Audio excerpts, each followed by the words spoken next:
की आने वाले 2 वर्षों तक देश सरदार पटेल की 150वीं जन्म जयंती का उत्सव मनाएगा।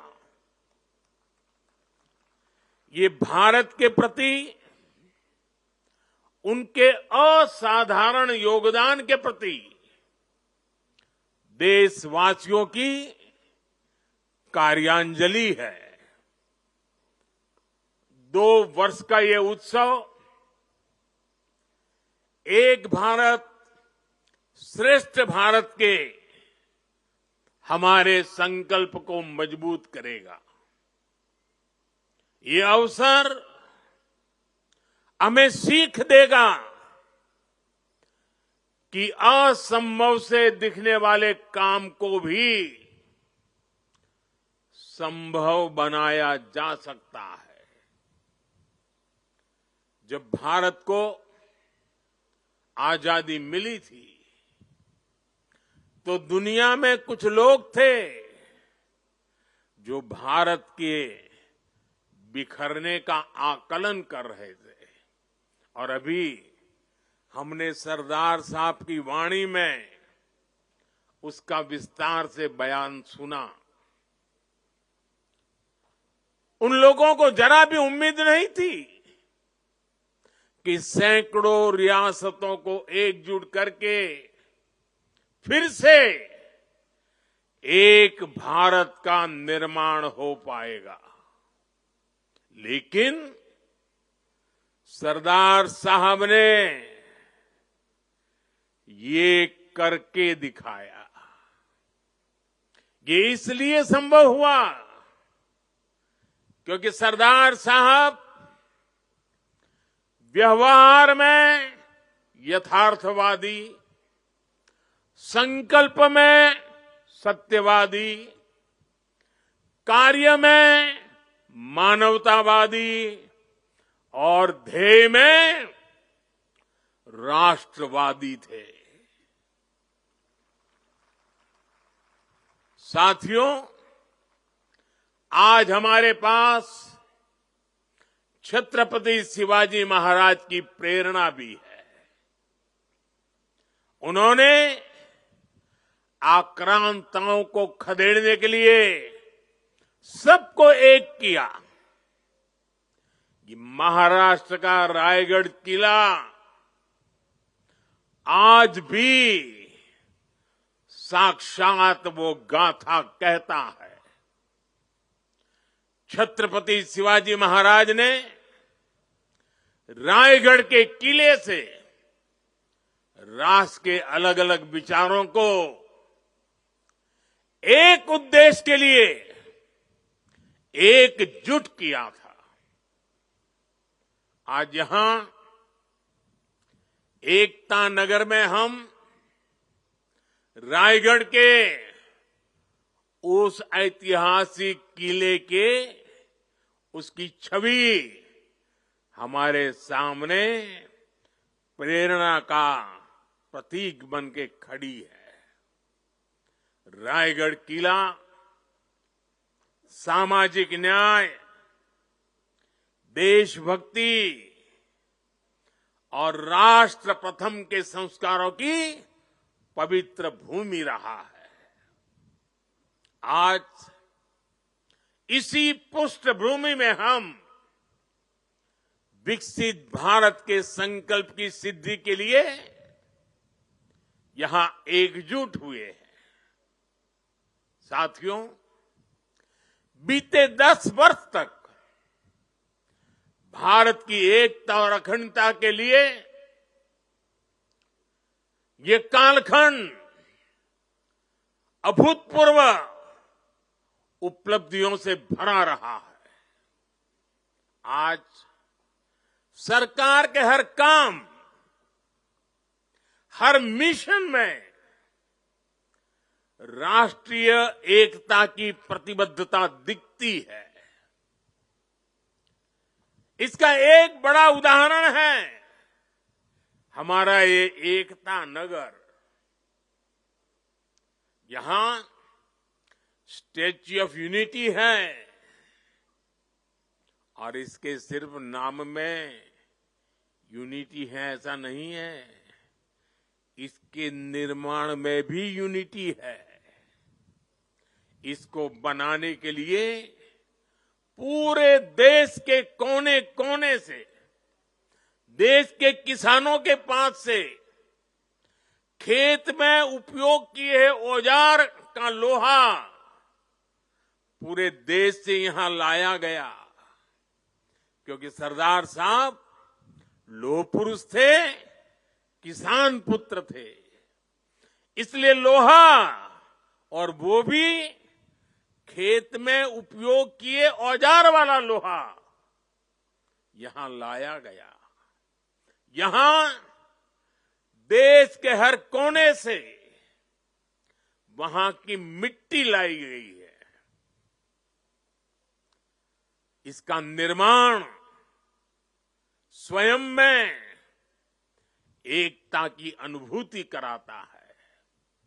यहां पर एकता नर्सरी बनी है, यहां विश्व वन है, जहां दुनिया के हर महाद्वीप के पेड़ पौधे हैं।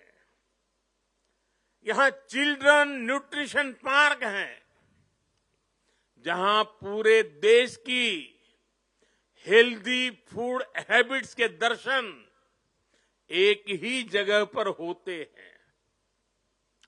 यहां आरोग्य वन है, जहां देश की अलग हिस्सों की आयुर्वेद परंपरा का, पौधों का समावेश है।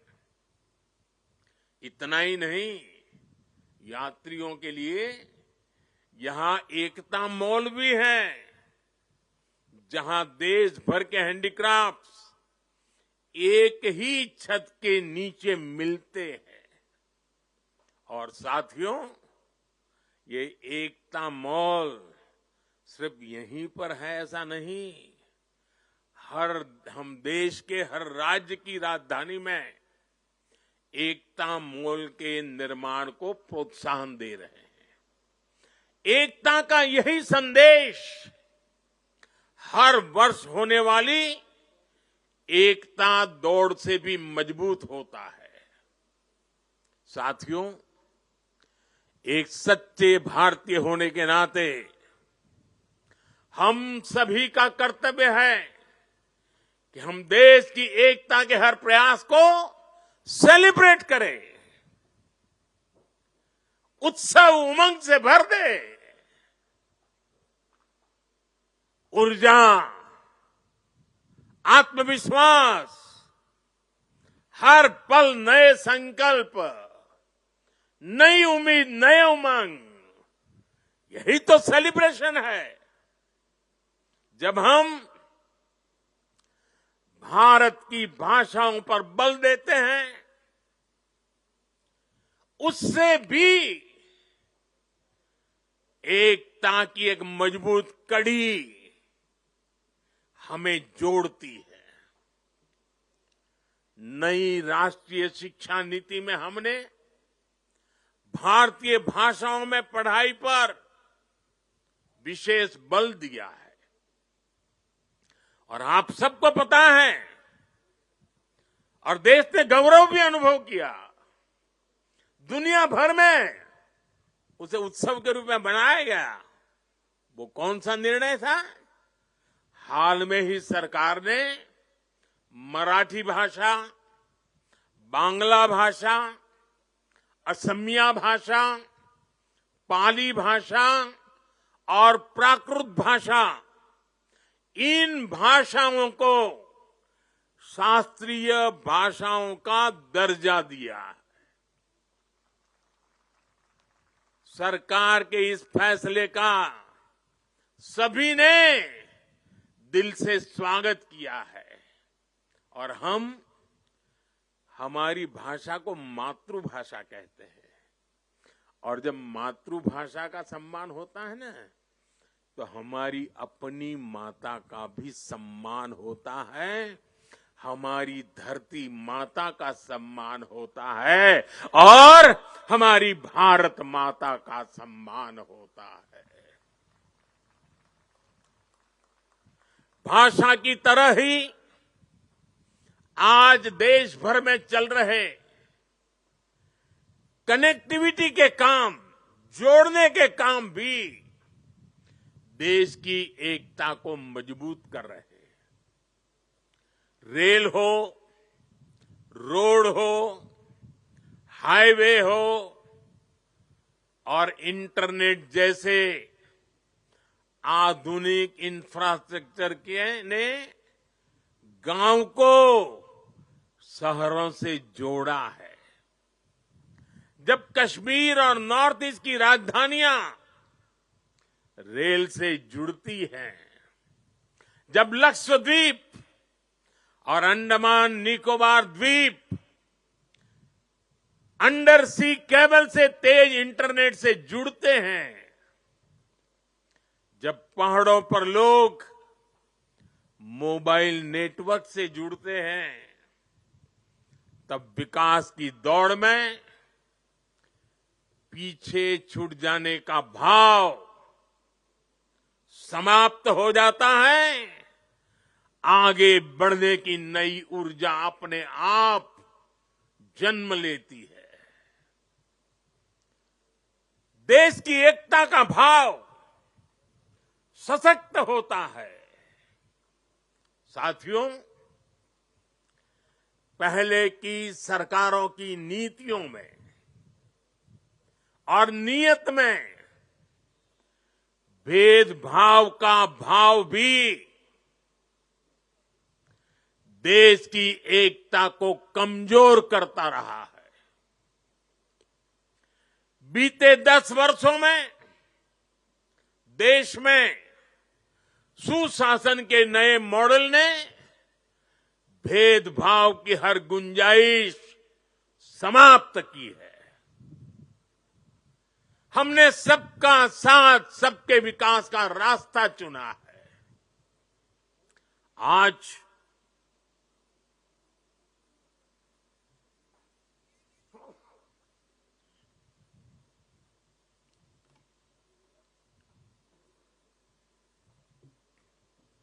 आज हर घर जल इस योजना से बिना भेदभाव जल पहुंचाने का प्रयास हो रहा है। आज पीएम किसान सम्मान निधि सबको मिलती है तो सबको बिना भेदभाव मिलती है। आज पीएम आवास के घर मिलते हैं तो सबको बिना भेदभाव मिलते हैं। आज आयुष्मान योजना का लाभ मिलता है तो बिना भेदभाव हर पात्र व्यक्ति को इसका फायदा होता है। सरकार की इस अप्रोच ने समाज में, लोगों में दशकों से व्याप्त असंतोष को समाप्त किया है। इस वजह से लोगों का सरकार पर भरोसा बढ़ा है, देश की व्यवस्थाओं पर भरोसा बढ़ा है। विकास और विश्वास की यही एकता एक भारत श्रेष्ठ भारत के निर्माण को गति देती है। और मुझे पूरा विश्वास है हमारी हर योजना में, हमारी हर नीति में और हमारी नीयत में एकता हमारी प्राण शक्ति है। इसे देख करके, सुन करके सरदार साहब की आत्मा जहां भी होगी हमें अवश्य आशीर्वाद देती होगी। साथियों, पूज्य बापू महात्मा गांधी कहा करते थे, विविधता में एकता को जीने के हमारे सामर्थ्य की निरंतर परीक्षा होगी। गांधी जी ने कहा था और आगे कहा था, इस परीक्षा को हमें हर हाल में पास करते रहना है। बीते 10 साल में भारत ने विविधता में एकता को जीने के हर प्रयास में सफलता पाई है। सरकार ने अपनी नीतियों और निर्णयों में एक भारत की भावना को लगातार मजबूत किया है। आज वन नेशन वन आइडेंटिटी यानी आधार की सफलता हम सब देख रहे हैं और दुनिया इसकी चर्चा भी करती है। पहले भारत में अलग अलग टैक्स सिस्टम थे। हमने one nation one tax system GST बनाया। हमने one nation one power grid से देश के पावर सेक्टर को मजबूत किया। वरना एक वक्त था, कहीं बिजली तो होती थी, कहीं अंधेरा होता था, लेकिन बिजली पहुंचाने के लिए ग्रिड टुकड़ों में बटी पड़ी थी। हमने वन नेशन वन ग्रिड इस संकल्प को पूरा किया। हमने one nation one ration card से गरीबों को मिलने वाली सुविधाओं को एक साथ जोड़ दिया, एकीकृत किया। हमने आयुष्मान भारत के रूप में one nation one health insurance की सुविधा देश के जन जन को दी है। साथियों, एकता के हमारे इन प्रयासों के तहत ही अब हम वन नेशन वन इलेक्शन पर काम कर रहे हैं, जो भारत के लोकतंत्र को मजबूती देगा, जो भारत के संसाधनों का ऑप्टिमम आउटकम देगा और देश विकसित भारत के सपने को पार करने में और नई गति प्राप्त करेगा, समृद्धि प्राप्त करेगा।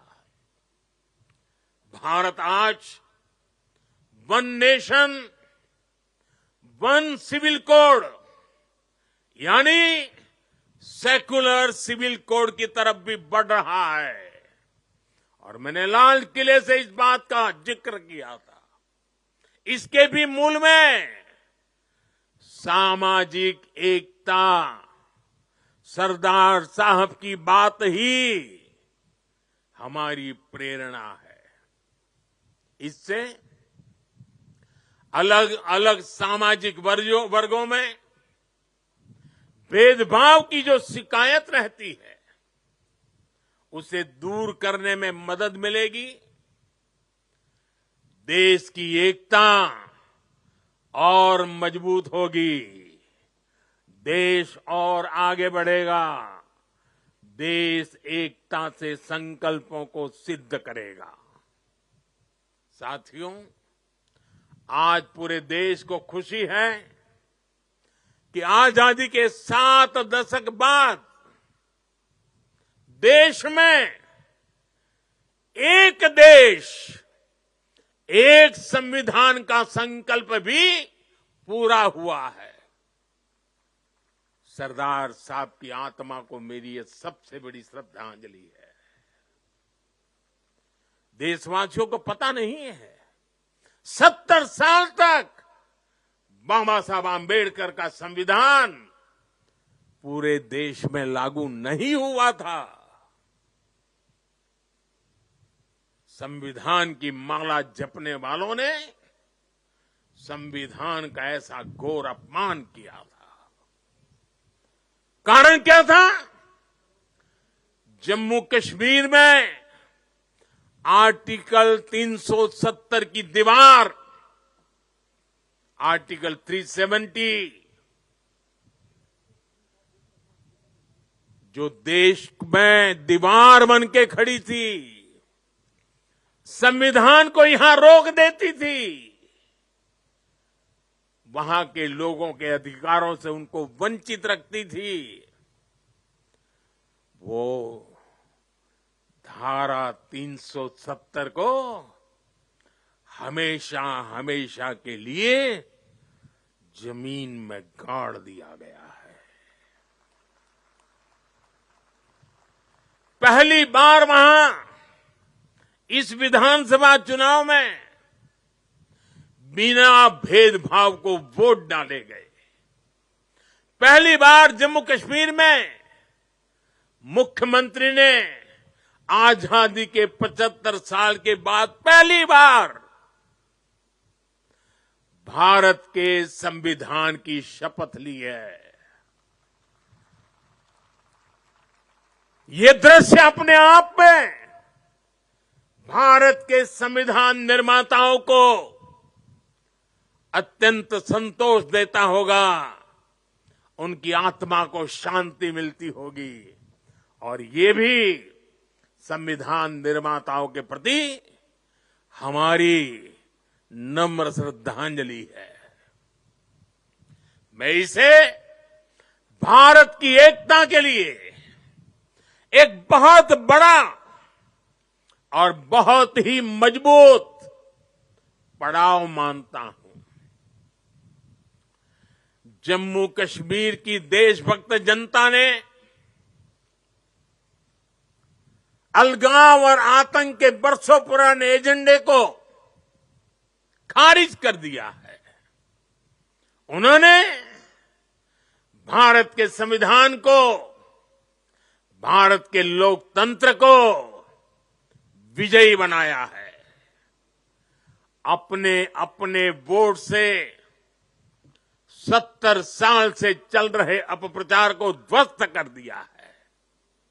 मैं आज राष्ट्रीय एकता दिवस पर जम्मू कश्मीर के देशभक्त लोगों को, भारत के संविधान पर सम्मान करने वाले लोगों को बहुत ही आदरपूर्वक सैल्यूट करता हूं।